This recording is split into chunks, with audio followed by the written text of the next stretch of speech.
इसी मजेदार ट्रिक के साथ समझेंगे कि आप चाहकर भी इन्हें भूल नहीं पाएंगे, चाहे वो दूसरी अनुसूची के वेतन भत्ते हो या 7वीं अनुसूची की केंद्र और राज्य की शक्तियां। यूपीएससी हो, एसएससी या स्टेट पीसीएस, आज के बाद एग्जाम में आपका एक भी नंबर नहीं कटेगा। 100% पक्का याद कराने की गारंटी मेरी। तो चलिए बिना देरी के शुरू करते हैं। बिल्कुल। और इस चर्चा को शुरू करने से पहले ना एक बहुत ही बुनियादी सवाल का जवाब देना जरूरी है। बताइए। आखिर ये अनुसूचियां या शेड्यूल्स होते क्या हैं? मतलब संविधान निर्माताओं ने इन्हें मुख्य अनुच्छेदों के साथ क्यों नहीं लिखा? हाँ, ये डाउट तो बहुत सारे स्टूडेंट्स का रहता है। एग्जैक्टली। इसका सीधा सा कारण ये था कि अगर हर राज्य का नाम, हर पदाधिकारी का वेतन या फिर हर भाषा की लिस्ट को मुख्य आर्टिकल्स के बीच में डाल दिया जाता तो सोचिए संविधान कितना जटिल और भारी हो जाता। एकदम सही, पढ़ने में ही पसीने छूट जाते स्टूडेंट्स के। बिल्कुल।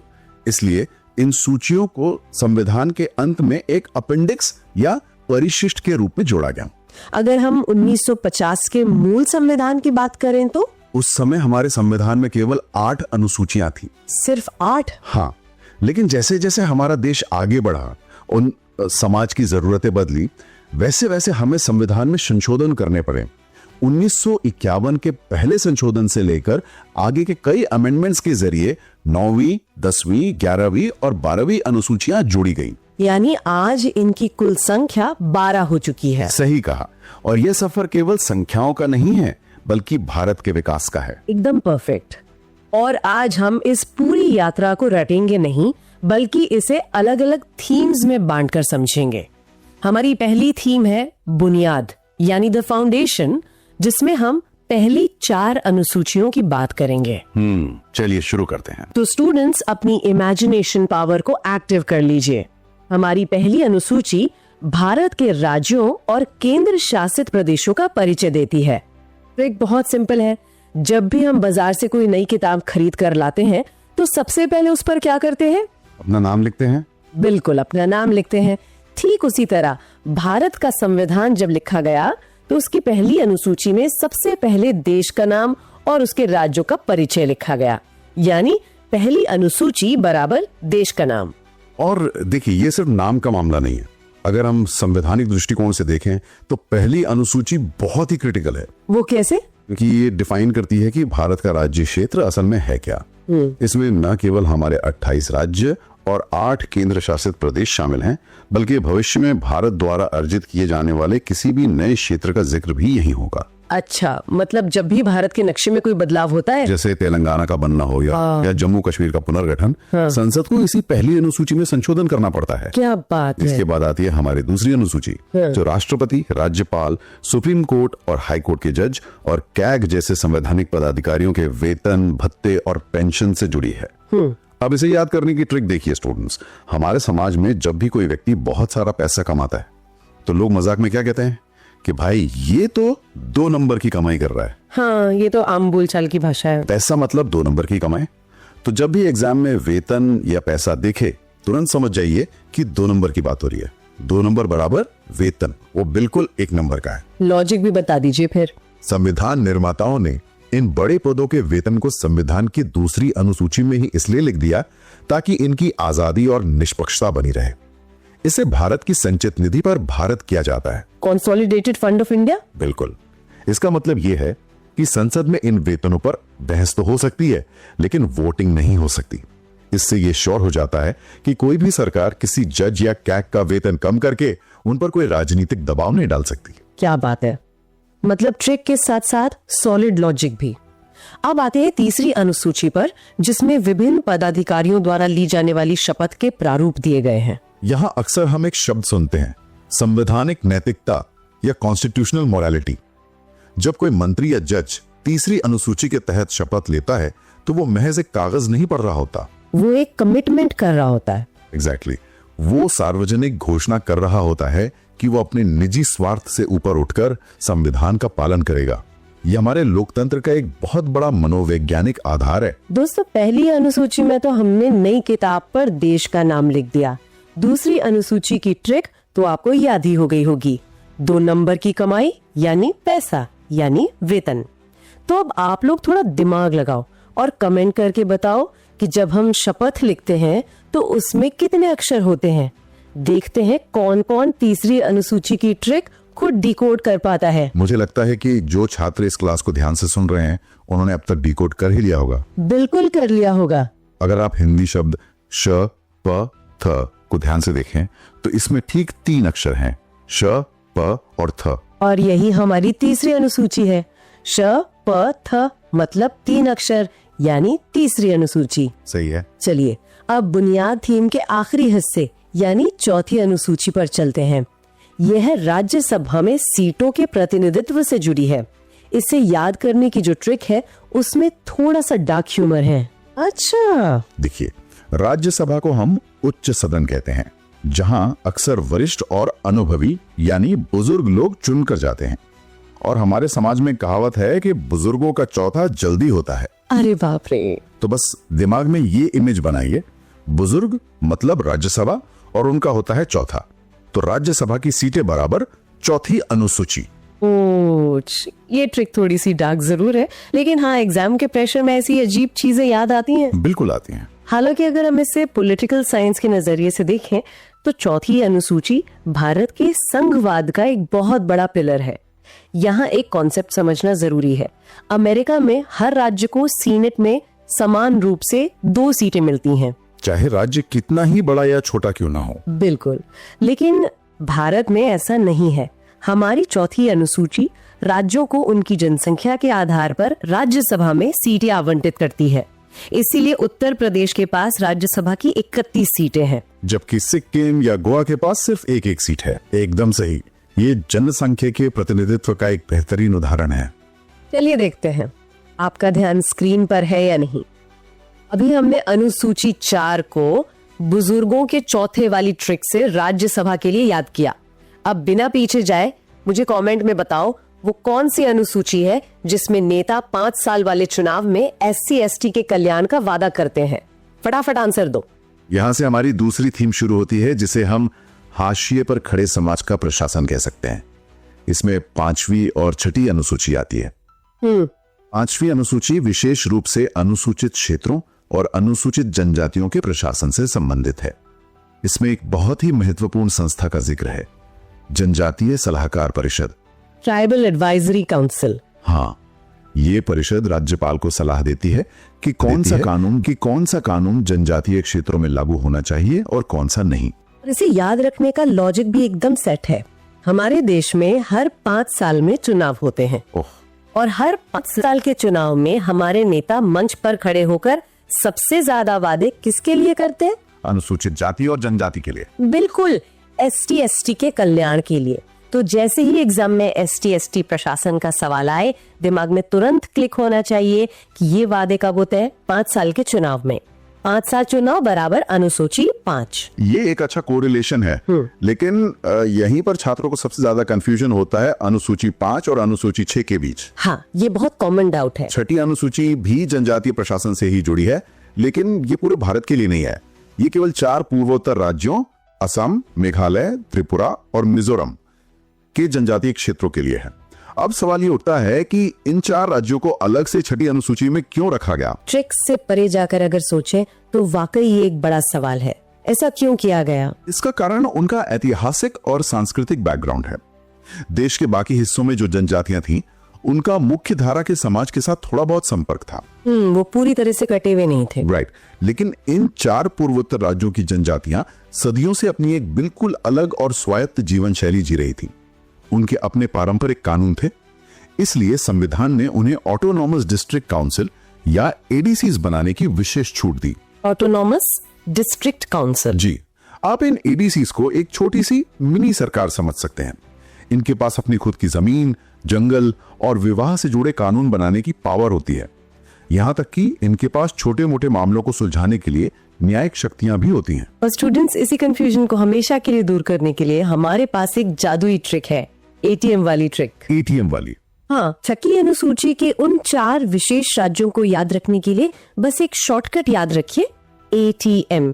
A से आसाम, T से त्रिपुरा, M से मेघालय और M से मिजोरम। ध्यान रखिएगा, इसमें मणिपुर नहीं है। ये बहुत क्रिटिकल पॉइंट है, बच्चे अक्सर मणिपुर टिक कर आते हैं। बिल्कुल। और इसकी ट्रिक क्या है? जब आप पैसे निकालने एटीएम जाते हैं और मशीन खाली होती है तो आपके मुंह से क्या निकलता है? छी यार, पैसे ही नहीं है। तो बस एटीएम खाली होने पर निकलता है ची, और ची से बना 6 यानी अनुसूची 6। बहुत बढ़िया। असली मजा तो अब आ रहा है। अनुसूची 6 में जब एटीएम खाली होता है तो मुंह से क्या निकलता है? छी यानी 6। और अनुसूची 7 में जब लोग साथ नहीं रह पाते तो क्या होता है? शक्तियों का बंटवारा। है ना गजब की ट्रिक। अगर ये जादुई तरीका आपके दिमाग में छप रहा है तो अभी वीडियो लाइक करो ताकि मुझे आपका फीडबैक मिल सके। शक्तियों का ये बंटवारा जो 7वीं अनुसूची में है, हमारी तीसरी थीम पावर डायनामिक्स की शुरुआत करता है। बिल्कुल। केंद्र और राज्य के बीच कोई विवाद न हो, इसके लिए 7वीं अनुसूची में 3 अलग अलग सूचियां दी गई हैं। पहली है संघ सूची, जिस पर केवल केंद्र सरकार कानून बना सकती है, जैसे रक्षा, विदेश मामले या रेलवे। Union list. हाँ। दूसरी है राज्य सूची, जिस पर राज्य सरकारें कानून बनाती हैं, जैसे पुलिस, कृषि या स्वास्थ्य। और तीसरी है समवर्ती सूची, जिस पर दोनों कानून बना सकते हैं, जैसे शिक्षा या जंगल। और अगर दोनों के कानूनों में टकराव होता है तो केंद्र का कानून ही मान्य होगा। एकदम सही कहा आपने। मूल रूप से संघ सूची में 97 विषय थे जो अब 100 हो गए हैं। राज्य सूची में 66 विषय थे जो घटकर 61 रह गए हैं, और समवर्ती सूची में 47 से बढ़कर 52 विषय हो गए हैं। बिल्कुल सर। और इस डेटा के साथ हमारी 7 वाली ट्रिक याद रखनी है। जब पति, पत्नी या दोस्त साथ नहीं रह पाते तो अंत में उनका बंटवारा हो जाता है। 7 साउंड्स लाइक 7, और साथ नहीं रहने पर क्या हुआ? शक्तियों का बंटवारा। अब चलिए 8वीं अनुसूची की बात करते हैं। आधिकारिक भाषाओं को मान्यता देती है। 8वीं अनुसूची भारत की भाषाई विविधता का एक बहुत बड़ा प्रतीक है। 1950 में जब संविधान लागू हुआ था तब इसमें केवल 14 भाषाएं थी। जी, लेकिन आज इसमें 22 भाषाएं शामिल है। यहाँ पर यह समझना जरूरी है कि किसी भाषा का इस अनुसूची में शामिल होने का मतलब क्या है। क्या फायदे मिलते हैं इससे? जब कोई भाषा 8वीं अनुसूची में आती है तो उसे साहित्य अकादमी पुरस्कार मिलने लगते हैं। यूपीएससी और अन्य राष्ट्रीय स्तर की परीक्षाओं में उस भाषा में पेपर देने की परमिशन मिल जाती है, और यहाँ तक के रिजर्व बैंक की करेंसी नोटों पर भी उसे जगह मिलती है। इसीलिए कई भाषाएं इसमें शामिल होने के लिए संघर्ष करती हैं। और स्टूडेंट्स, कौन सी भाषा कब जोड़ी गई, इसके लिए मैं आपको एक ऐसा संशोधन का गणित यानी मैथ फॉर्मूला देने वाली हूँ कि आप एग्जामिनर को भी हैरान कर देंगे। ध्यान से सुनिए। मैं भी सुन रहा हूँ। सबसे पहले हुआ 21वां संशोधन, जिसमें जोड़ी गई सिंधी भाषा। फिर हुआ 71वां संशोधन, और इसके लिए हमारे ट्रिक है नमक यानी NAMK। N से नेपाली, M से मणिपुरी और K से कोंकणी। नमक। अब आता है जादू। 21 और 71 को जोड़ दीजिए। 21 + 71 = 92, यानी अगला संशोधन हुआ 92वां संशोधन, और इसमें जोड़ी गई भाषाओं की ट्रिक है बदमाश यानी BADMAS। बोडो, डोगरी, मैथिली, संथाली। है ना एकदम धासु गणित। ये गणित वाकई में बहुत शानदार है। 21 + 71 = 92। ये फॉर्मूला एक ही झटके में 3 संविधान संशोधनों और 8 भाषाओं को सही क्रोनोलॉजी में दिमाग में सेट कर देता है। तो चलिए अब हम 1950 के मूल संविधान की 8 अनुसूचियों की सीमा को पार कर चुके हैं। अब आती है हमारी चौथी थीम, अमेंडमेंट्स एंड कंट्रोवर्सीज, जिसकी शुरुआत होती है अनुसूची 9 से, जो पहले ही संशोधन द्वारा 1951 में जोड़ी गई थी। ये मुख्य रूप से भूमि सुधार और संपत्ति के अधिकरण से जुड़ी है। अब इसे इमेजिन कीजिए, अगर कोई गुंडा या सरकार आकर जबरदस्ती आपकी संपत्ति या जमीन छीनेगा तो आप उसे क्या कहेंगे? आप जोर से चिल्लाएंगे नो। बिल्कुल। तो नो साउंड्स लाइक नो। संपत्ति छीनेगा तो कहेंगे नो, यानी 9वीं अनुसूची। ये नो वाली ट्रिक उस दौर की राजनीतिक सच्चाई से बहुत मेल खाती है। कैसे सर? आजादी के तुरंत बाद पंडित जवाहरलाल नेहरू की सरकार के सामने सबसे बड़ी चुनौती थी जमींदारी प्रथा को खत्म करना। लेकिन जब सरकार ने जमींदारों की जमीन लेनी शुरू की तो जमींदार अपने संपत्ति के मौलिक अधिकार का हवाला देकर अदालतों में चले गए, जो उस समय आर्टिकल 31 में था। एग्जैक्टली। अदालतें सरकार के भूमि सुधार कानूनों को रद्द करने लगी। तो नेहरू जी और न्यायपालिका के बीच इस टकराव को खत्म करने के लिए 1951 में पहले संविधान संशोधन के जरिए 9वीं अनुसूची को एक सुरक्षा कवच के रूप में बनाया गया। मतलब एक तिजोरी बना दी गई। हाँ। नियम ये बना दिया गया कि जिस भी कानून को इस 9वीं अनुसूची में डाल दिया जाएगा, अदालतें उसकी न्यायिक समीक्षा या जुडिशियल रिव्यू नहीं कर सकेंगी। शुरुआत में इसमें सिर्फ 13 कानून थे, लेकिन धीरे धीरे सरकारों ने इसे एक ब्लैक होल बना दिया। हर विवादित कानून को इसमें डालना शुरू कर दिया। आज इसमें 284 कानून है। हालांकि 2007 में सुप्रीम कोर्ट ने एक बड़ा फैसला सुनाते हुए स्पष्ट कर दिया कि 24 अप्रैल 1973 जो केशवानंद भारती केस की तारीख है, उसके बाद 9वीं अनुसूची में डाले गए किसी भी कानून का जुडिशियल रिव्यू हो सकता है अगर वो संविधान के मूल ढांचे का उल्लंघन करता है। ये कहानी तो किसी सस्पेंस थ्रिलर से कम नहीं है। अब हम वीडियो के उस हिस्से में हैं जहां से एग्जाम में सबसे ज्यादा सवाल आते हैं। अगर कोई आपकी संपत्ति छीनेगा तो आप क्या कहेंगे? नो, नहीं। और इस 10वें नंबर की यानी अनुसूची 10 जिसे हम कोई आपकी संपत्ति छीनेगा तो आप क्या कहेंगे? नो, नहीं।